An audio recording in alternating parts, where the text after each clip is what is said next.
Random Physics, Episode 6. This is all about Newton's second law. And yeah, I know, the class, we had this kind of awful lab, but I fixed it. And this is what we'll be doing tomorrow and Tuesday.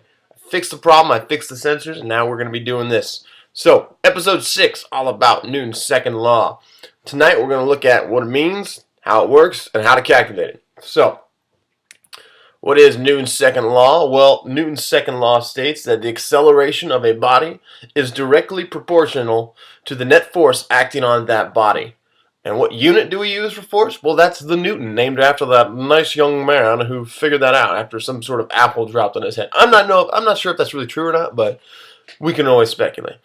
So, let's see here. How does it work? Well, he said it was directly proportional to the force acting on that body, and in equation form, this is what it looks like. So, let's say, for example, and this is example 1, that we have, I don't know, let's just say 50 kilograms of a mass of an object, and we want to accelerate it to 10 meters per second squared.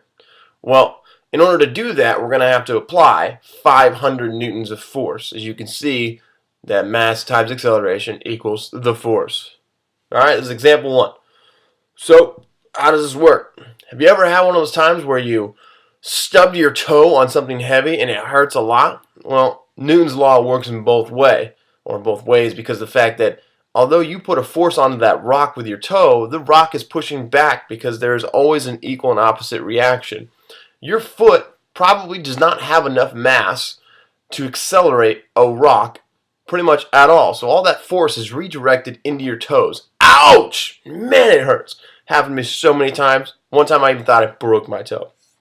Alright, so I'm going to make this quick because Star Trek The Next Generation is on and I got to get going downstairs. Alright, your experiment the other day looked kind of like this. You had the car up top and down below you had the sensor.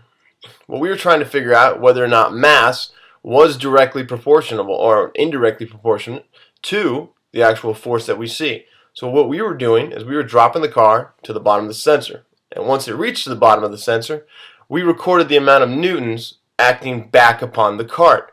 Now we want to see if mass and acceleration and force follow the law in which the equation tells us.